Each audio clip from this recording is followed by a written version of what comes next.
அவரு தலை சொல்லுப்பா போலீஸ் வந்தா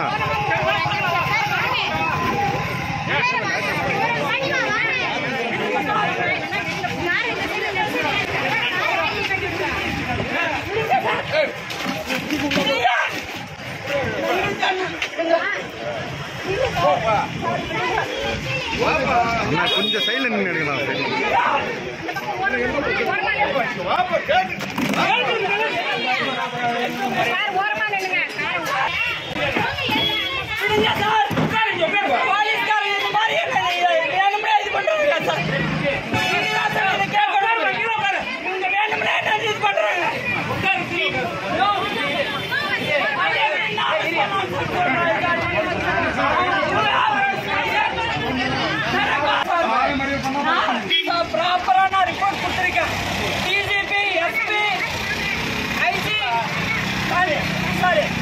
மனித உரிமை கழகம் நல்லா கவனிக்கிறோம்.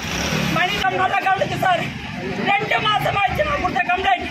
இதுவரையும் எந்த ஆக்ஷனும் எடுக்கல. நான் ப்ராப்பரா கலெக்டருக்கு போன வாரம் வந்து ரிப்போர்ட் கொடுத்தேன். அக்டோபர் 21ஆம் தேதி நடந்த சம்பவத்துக்கு இதுவரையும் போலீஸ்காரங்களும் யாருமே நடவடிக்கை எடுக்கல. நான் ப்ராப்பரா எல்லாருக்கும் ரிப்போர்ட் கொடுத்திருக்கேன். அப்படி இருந்தும் போலீஸ்காரங்க என்ன வழிகட்டாயமா சண்டை பிடிச்சி இழுத்து இவ்வளவு சம்பவங்கள் பண்றாங்க.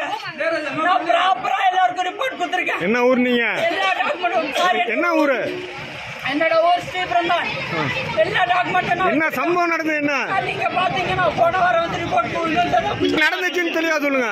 போலீஸ்காரன் வந்து மிஸ்டர் சரண்ராஜ் அண்ட் அவரோட தம்பி சத்யமூர்த்தி 2 பேரும் நில தகராறுல எங்க அப்பாவை அடிச்சிருக்காங்க. நான் ப்ராப்பரா ரிப்போர்ட் கொடுத்திருக்கேன். ஆனா போலீஸ்காரங்க நடந்த சம்பவத்தை மறைச்சு ஆனா அவங்க சொல்றதா நியாயம் சொல்லிட்டு பேசிட்டு இருக்காங்க. இது வந்து நான் சொல்ற வழக்கம் வந்து மாத்தி கூட போடுவாங்க. அவங்க 2 மாசமா நானும் பொறுமையா ரிப்போர்ட் கொடுத்துருக்கேன். 2 மாசம் ஆகி போச்சு. ராணுவ வீரனான எனக்கே இங்க பாதுகாப்பு இல்லை. சாதாரண மக்களுக்கு எப்படி எங்க பாதுகாப்பு கொடுப்பாங்க?